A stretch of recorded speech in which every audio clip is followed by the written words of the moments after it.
नमस्कार, मैं हूं आलोक मेहता।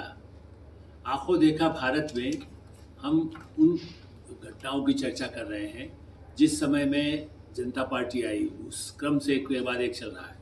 जनता पार्टी कैसे बनी ये तो बताया, लेकिन जनता पार्टी में जो घटक थे, संगठन कांग्रेस, भारतीय जनसंघ, लोकदल, सब नेताओं के अलग अलग रुख, और सीएफडी, कांग्रेस फॉर डेमोक्रेसी, जो जगजीवन राम की बनी, इसकी चर्चा तो हम कर ही चुके हैं।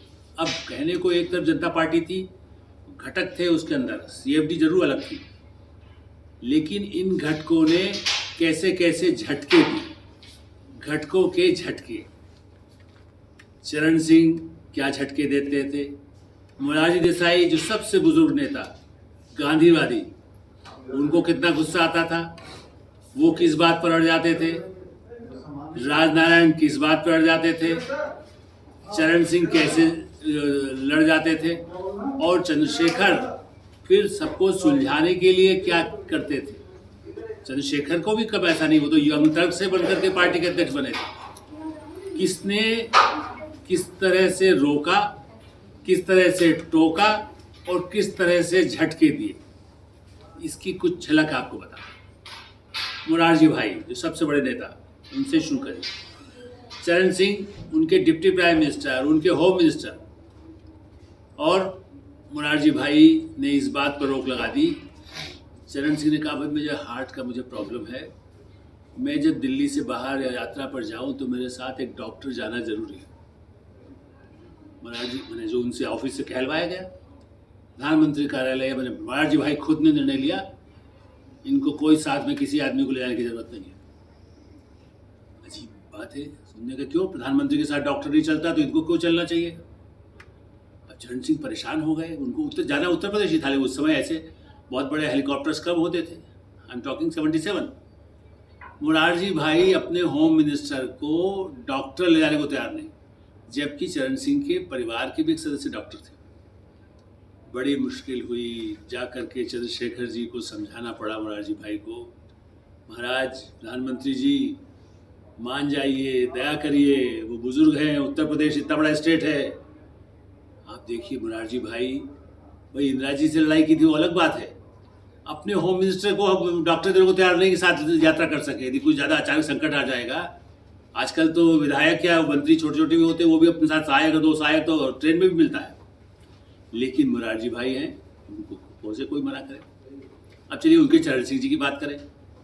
चरण सिंह किसान नेता, आप तो देख रहे हैं आजकल किसान टिकैत साहब को भी देखते हैं, लेकिन चरण सिंह तो दूसरे तरह थे, बहुत ही पुराने कांग्रेसी भी रहे, चीफ मिनिस्टर रहे, बड़े अनुभवी और डिप्टी प्राइम मिनिस्टर देश के। अब जनता पार्टी से यहाँ तो सरकार बन गई, तुरंत सब जगह विधानसभाएं भंग कर दी गई थी कांग्रेस की, उत्तर प्रदेश में चुनाव है और राज्यों में भी चुनाव थे। अब सवाल आया कि टिकट कैसे दिए जाएंगे, जनता पार्टी में तो एक हो गए, कांग्रेसी भी वहीं जो पुराने कांग्रेसी में पुराने संगठन कांग्रेस के लोग भी हैं, लोकदल के भी हों, दूसरे जो छोटे छोटे और जो साथी थे वो भारतीय जनसंघ भी था, कैसे टिकट बटे। अब साहब जब कुछ फैसला, कुछ बोर्ड में मीटिंग में कुछ हुए, चरण सिंह ने कहा, भाई मैं तो नहीं, मेरे तो इतने नाम होने चाहिए, 250 नाम मेरे होंगे, नहीं तो मैं तो नहीं। जनता पार्टी जो नहीं बनी थी, नई पार्टी थी, आप जानते हैं आजकल कोई नई पार्टी में चुनाव नया मिलता है, लेकिन उन्होंने क्या किया कि भाई अभी ताज़ा हमें चुनाव लड़ना था, इमरजेंसी खत्म हुई थी, लोक दल का, मैंने चरण सिंह के लोक दल का ही चुनाव चिन्ह था। अब जब चरण सिंह लड़ गए, लोगों ने कहा नहीं ये नहीं हो सकता है, भाई पुराने हमारे इतने बड़े लोग नेता दूसरे भी पार्टी के हैं, मैंने आप सोचिए ना, अटल बिहारी वाजपेयी, मुरलीधर जोशी, नानाजी देशमुख, कितने लोग बड़े बड़े नेता भारतीय जनसंघ के थे जिनका बड़ा काम था। कांग्रेस के भी कई, चंद्रभानु गुप्ता से लेकर के बड़े बड़े नेता थे, उनको कैसे वो क्या करें, चुनाव नहीं लड़े उनके लोग वहाँ पर, वो भी नहीं हो सकता जनता पार्टी के। साहब चरण सिंह तो माने नहीं, उन्होंने कहा जी मैं तो या तो ये होगा या मैं अपना चुनाव चिन्ह ही नहीं दूंगा। मैंने चुनाव का अंतिम दिन आ रहा था, जब जिसके बाद आपको मान्यता जैसे होती है, भाई कल के बाद नॉमिनेशन इससे भरे जाने, इसके बाद नहीं भरे जाएंगे। चरण सिंह जी ने चिट्ठी भेज दिया, जब उनकी बात नहीं मानी गई तो उन्होंने कहा जी देखिए मैं मान्यता और किसी को नहीं दूंगा, ये मेरा चुनाव चिन्ह को रोक दिया जाए, कुछ ऐसा। लेकिन ऐसी पंक्ति लिखी थी कि मतलब ये मान्यता नहीं है, टेक्निकली उसमें एक आध चीज़ को ऐसी गुंजाइश रह गई होगी, इसलिए भी सब मामले चंद्रशेखर जी के पास गए, पार्टी के अध्यक्ष महाराज हो क्या रहा है, चुनाव चिन्ह ही कैंसिल कराने जा रहे हो। तो चंद्रशेखर जी ने फ़ोन कराया चुनाव आयोग, तो चुनाव आयोग ने कहा कि हाँ चिट्ठी तो आई है चरण सिंह जी की और है, यदि आप एक दिन का कुछ घंटे का समय है उसके पहले वो यदि चिट्ठी विड्रॉ कर ले तो ठीक है, वरना तो ये कैंसिल हो जाएगा, आप दूसरा चुनाव चिन्ह मांगे। जनता में यूपी में न कोई टेलीविज़न है, न कोई रेडियो है, न प्रचार का कोई साधन है, नए नए पार्टी के लोग खड़े हो जाएंगे। कांग्रेस पार्टी जो वैसे हार गई थी बहुत बुरी तरह से, लेकिन फिर भी विधानसभा का चुनाव 300 लोगों को लड़ना है। यहाँ बड़ी मुश्किल से चौधरी जी को कहा गया, कुछ और उनके लोग उम्मीदवार एडजस्ट किए गए, बहुत खुशामद की गई, दिन भर कहना चाहिए घंटों दरबार में हाथ पैर जोड़े गए, बड़े बड़े हाथ जोड़ रहे हैं, महाराज मान जाओ चुनाव चिन्ह हमारे लोगों का, उनको खुद को नहीं लड़ना है। लेकिन आप ही बताइए, अब हम जब कहते हैं कि मतभेद है, वहाँ तो ऐसे मतभेद थे जो बड़ी पार्टी के जो बड़े नेता थे, जो देश के प्रधानमंत्री हुए, वो इस बात पर अड़ रहे हैं। जयप्रकाश जी तक को कहा गया था कि भाई देखिए क्या करें। अब इसी तरह से अब ये चला, किसी तरह से चुनाव हुए, जनता पार्टी आ गई, रामनरेश यादव उत्तर प्रदेश मुख्यमंत्री बने, वहाँ पर राजस्थान में भैरव सिंह शेखावत बने। अब शेखावत जी ने और सबको साथ रखना था, तो एक नेता थे जो विधानसभा में चुनकर नहीं आए, वो राज्यसभा के सांसद थे, मतलब वरिष्ठ नेता थे। तो शेखावत जी को लगा कि हमारे इसमें कुछ अच्छे लोग और भी अनुभवी लोग होना चाहिए, और वो खुद इच्छुक भी थे। तो उन्होंने कहा कि भाई इनको सांसद हैं तो क्या हुआ, आज भी परंपरा है, सांसद राज्यों में चले जाते हैं, मंत्री बन जाते हैं, मुख्यमंत्री बन जाते हैं, चुनाव हो जाता है। आप तो देखते ही रोज आज के जो नए रंग रहते हैं। अब मैं उस समय कवरी कर रहा था, साप्ताहिक हिंदुस्तान में था मैं, तो मैंने पूछा भाई क्या हो रहा है, उन्होंने कहा नहीं जी कुछ मुश्किल हो रही है। क्यों मुश्किल हुई? तब आसानी से मिल जाते थे शेखावत जी, भाई क्या करें। वो शेखावत जी से मिलने गया, मैं तो वहाँ जयपुर भी गया था, यहाँ दिल्ली भी आए, तो मैंने उनसे कहा कि क्या, तो उन्होंने कहा ऐसा है कि मोरारजी भाई कहते हैं कि सिद्धांत ये बनाया गया है, कोई सांसद विधानसभा में नहीं मंत्री बनने जाएगा, और न मंत्री क्या, विधानसभा जो चुन के आए मंत्री उनको बनाइए।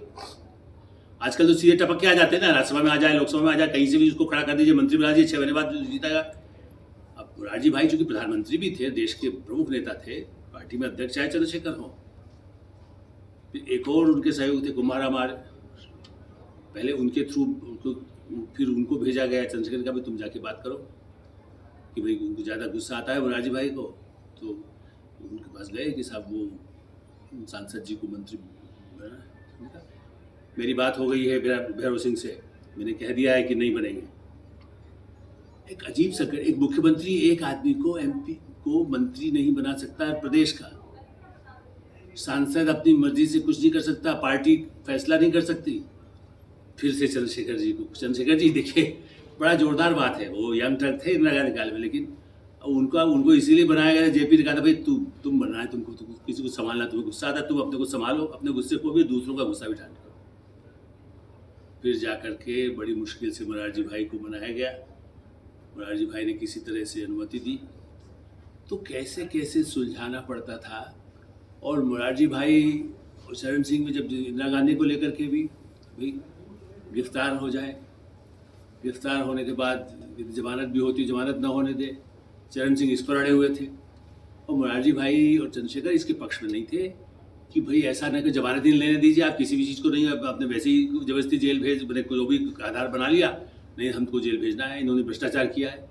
अदालत ने कहा भाई सबूत नहीं है, उस समय ऐसे कोई प्रमाण ज़्यादा नहीं मिले, जीप कहीं गोयनका जी फलाने जिनसे कहीं से लिया गया, जो आरपीएन गोयनका थे, उन्होंने कुछ जीपें दी थी, उसने कहा भ्रष्टाचार है, इसलिए इनको वो कर दिया जाए, सजा दे दी जाए, जेल भेज दिया जाए। एक दिन के लिए हुआ, अदालत ने तुरंत छोड़ दिया उनको, क्योंकि इसको कोई सबूत ही नहीं थे। लेकिन फिर समझाया गया कि भाई आगे जमानत पर अनुमति आप रोक नहीं सकते हैं, अदालत का मामला है। चरण सिंह इस तरह से माने। एक जगजीवन राम अपना अलग, चूँकि वो तो चरण सिंह उनको पड़ती नहीं थी, दलित नेता थे, और उनको कहते भाई ये तो बड़ा जुल्म करते हैं, ये कुलक लॉबी जिनको कही जाती थी। चरण सिंह मतलब जाट नेता है माने जा करके, उनको प्रभावशाली भी थे पुराने, तो उनके और जगजीवन राम के बीच में मतभेद होते रहे।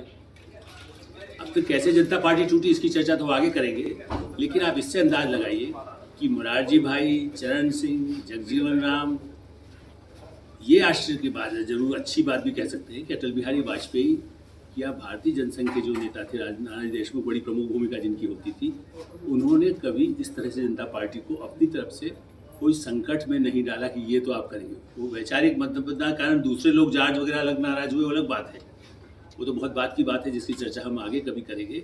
जो मेरा आंखों देखा, जो मैं जिन लोगों से मिलता था, चंद्रशेखर से मिला, मोरारजी भाई के भी एक दो बार मिलने का आया, तो मोरारजी भाई तो इतने जिद्दी थे कि यदि हम बिरला के अखबार में, मैं उनसे पास गया कि 15 अगस्त का एक संदेश दे दीजिए, शुभकामना संदेश प्रधानमंत्री का। अरे तुम बिरला के अखबार में काम करते हो, तुम आधा घंटा चाहे बैठो, मुझसे बात कर सकते हो, एक लाइन मेरे नाम से नहीं जमा छाप सकते। अब भाई क्या मैं प्रणाम किया उनको, थोड़ा सा जो उनको आप कर सकते हैं, उनकी बातें सुन लिया, कैसे देश को वो क्या दृष्टि से चाहते हैं, बैंकों को क्या छूट देना चाहते हैं, दूसरी क्या सुविधाएं देना चाहते हैं, उस पर तो बात हो सकती थी। लेकिन वो स्वतंत्रता दिवस का संदेश देश के एक प्रमुख साप्ताहिक हिंदुस्तान पत्रिका को देने को तैयार नहीं हुआ। घटकों की बात तो है ही, मैंने जैसा कहा, नेताओं को उनके गुस्से के सामने वो जिस चीज़ पर अड़ जाएंगे कि वो होना है, वो उसके बिना उस पर कभी भी पीछे हटने को तैयार नहीं होते थे। इस तरह से जनता पार्टी में अलग अलग घटकों के अलग अलग झटके, आप इस कार्यक्रम को देखते रहिए, झटकों की खबरें भी मिलती रहेंगी, कुछ पुरानी बातें जिससे आपको लगे दिलचस्प है, आज के साथ तुलना अपने आप कर सकते हैं, कौन कितने झटके देता है, यदि गठबंधन होगा तो कैसे सिर फटोल होती है, इसका अंदाज आपको लग सकता है।